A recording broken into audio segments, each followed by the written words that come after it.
Hello Soulmate, welcome back to my YouTube channel. So in my last video I posted the drafting pattern of how we made this dress, and in this tutorial we're going to be learning how to go about the sewing aspect. If this is your first time of seeing my channel, thank you for stopping by. If you're a returning subscriber, thank you for watching. So let's get straight to the process. Now I've gone ahead to cut out the fabric through the pattern paper, as you can see, and I added half an inch allowance all round except from the side, because while drafting the pattern we've already added a side allowance, that's a seam allowance of 0.75 for the side.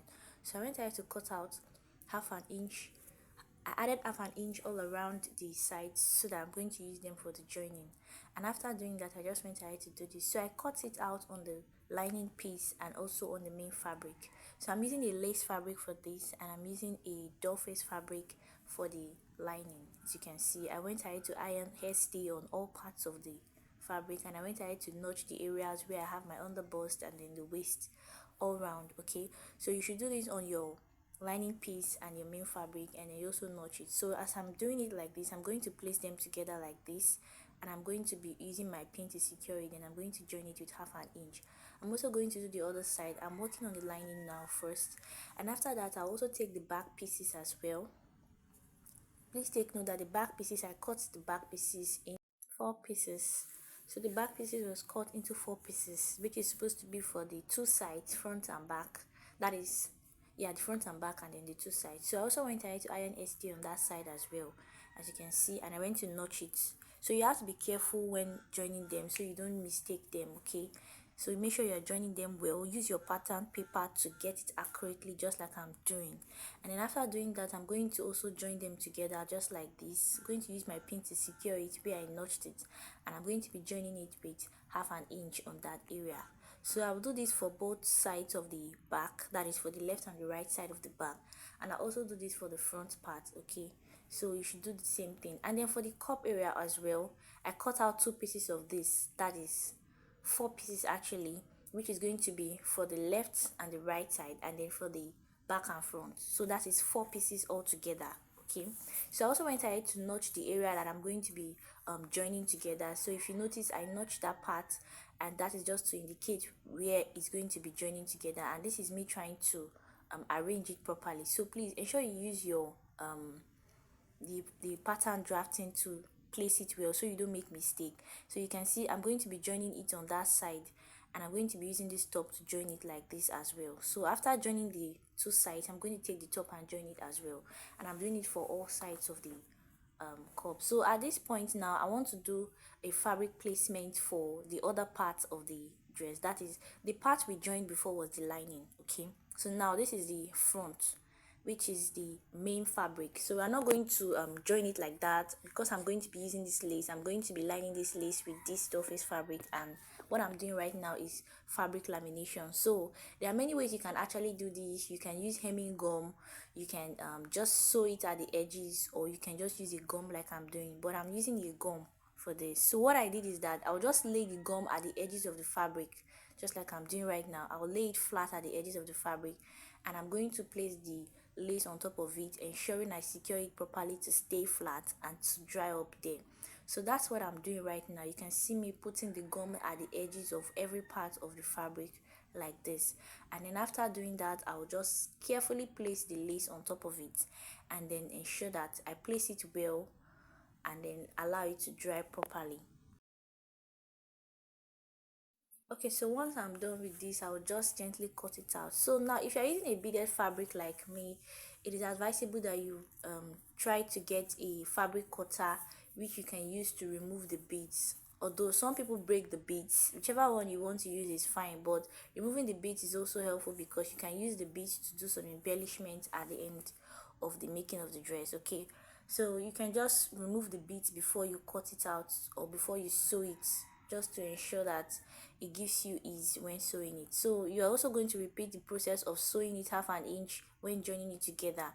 And also take note that I also went ahead to laminate the cup area with one part of the cup, because I'm going to be turning it to the front. Okay, so after doing the lamination on the cup and then the back piece like this, I did that off camera, and then I also went ahead to join the cups. Okay, so now after joining the cup, this is what I have. What I will do is I just went ahead to trim out the excesses and then iron the seams open. So this is it. I've joined all the back pieces together, all the lining, I've joined them together. So as you can see, this is what it looks like, and I'm going to take it to my iron and give it a good press by opening the seams. Now here I've already gone ahead to open the seams. You can see what it looks like now. So I'm going to now use my boning to I'm going to use my boning for this now to give it structure.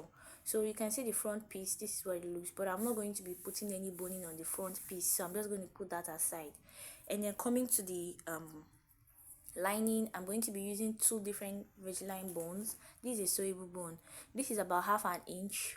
I'm using this one that is about half an inch, and I'm using a smaller bone as well that is about 7 millimeter. Okay, 7 millimeter. So I'm going to be sewing on both sides of that allowance. So I'm using the smaller bone that is not up to half an inch. So the allowance I use for the joining is half an inch. So I'm going to be using a smaller bone, but I'm going to be adding boning on both sides. And then for this cup area, after trimming it, this is what it looks like, and I've already joined them together. So I'm only going to be working with the lining, where I'm going to be doing a caging for it. And this is how I'm going to do it. So I'm just going to take it and I'm going to be marking the areas where I will put in my bone. So you can see that I left half an inch all around. That half an inch is what I'm going to be using to turn it. Okay, so you can see what I'm doing. So you can do it. You can actually draw the lines whichever way you want it. It's going to still give you what you want, but you can still follow what I'm doing. So you can see I took the midpoint and I marked the mid area, and then also divided the other sides into two. So I'm going to be putting the boning on the middle line, and I'm also going to put it under and at the top, and then I'm also going to put it horizontally like this. You can see what I'm doing. I'm following that joining. I'm going to be putting another joining, and I'm going to put at that side. So if you watch me gently, you see how I'm doing it. So how it is done, I went ahead to fix the one at the down first, where I just stitched towards the end of the Regiline bone. Please, it's important, don't stitch at the middle or inside the bone, just stitch towards the end of the Regiline bone.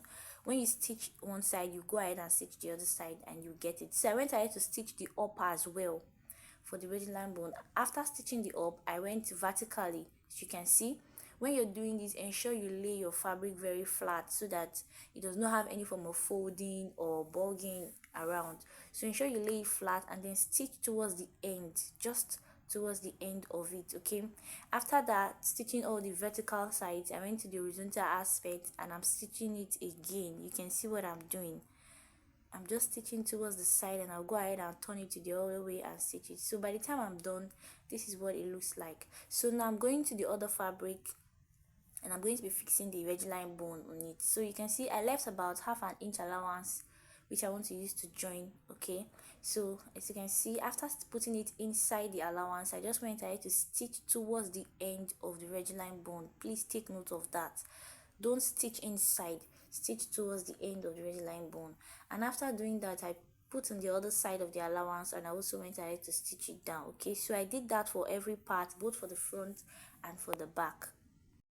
So after that, I also added a Regiline bone towards the side. If you look at the front part, I added Regiline bone at the center and at the side like this, on both sides of the sides.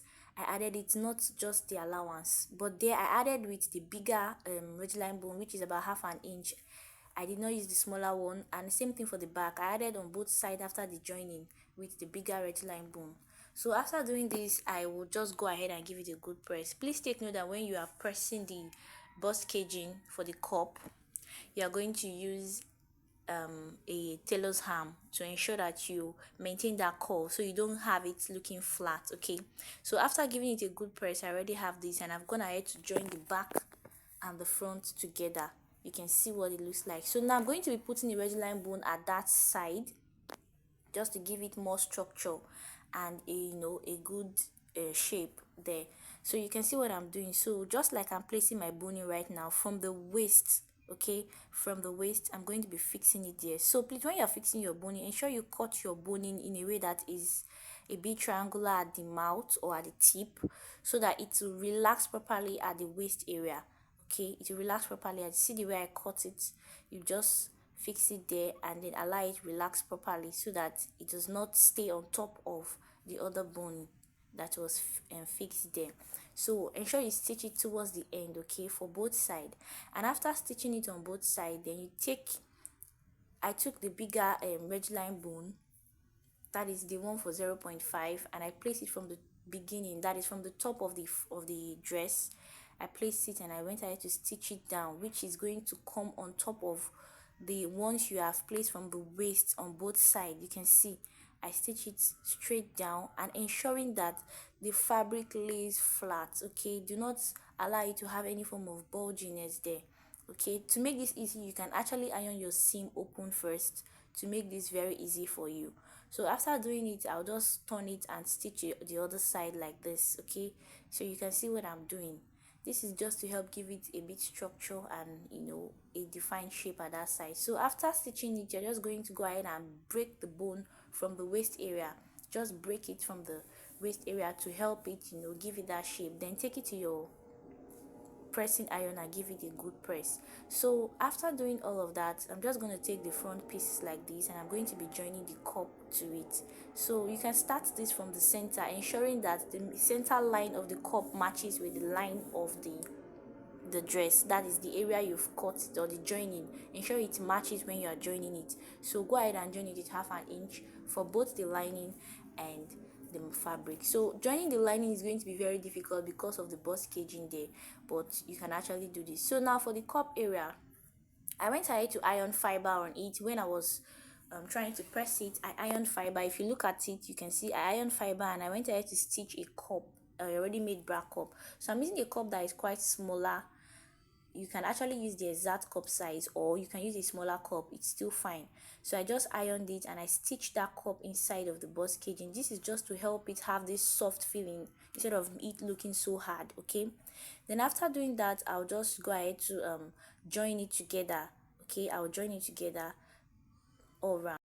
So after joining the cup to the main fabric, this is what I have, and then I've also gone ahead to join the lining aspect as well. So I'll just take the fabric and lining, facing them, right side facing each other, and then this is where I'm going to bring in the yoke, which I've already cut out, okay. I'm going to bring in the yoke here. So I'm going to also be careful while fixing the yoke because I have to fix them properly, and you would not want to make any mistake when you are doing yours too.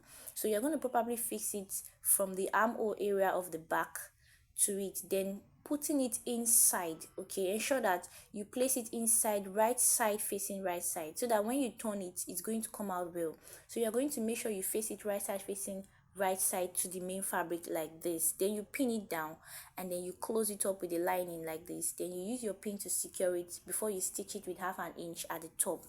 Then after doing that for the back on both sides, you're going to come to the front, take the front yoke as well, and then you also trace it to where you have the armhole. Remember, you're going to trace it to where you have the armhole and ensure that you place it facing inside the fabric so that when you join it, you can come out. And please ensure that you make sure that that yoke is facing right side to right side of the fabric before you pin it down, okay. It's very important you do that so that you don't end up making mistake and then coming to lose it back. So ensure you place it right side facing each other and then you go ahead and pin it down. Then when you are done securing it, or you're going to stitch it with 1/2 inch from all sides, from the first side to the other side, okay. So after I've gone ahead to do that, I'm just going to turn it open and give it a press to ensure it relaxes properly. Then I'm going to be joining the yokes, okay. The back yoke and the front yoke, I'm going to join them together, and after doing that, I'm going to add my zipper. So I went ahead to join the yoke with 1/2 inch and I went ahead to fix my zipper to it, okay. I went ahead to fix my zipper to it. So you can see I fixed the zipper and I fixed the yoke and it's already set that way. So this is what it looks like when I go ahead and zip it up. Okay, so now we're going to be working on the hem area. For the hem area, you are going to turn this fabric, turn this dress to the back.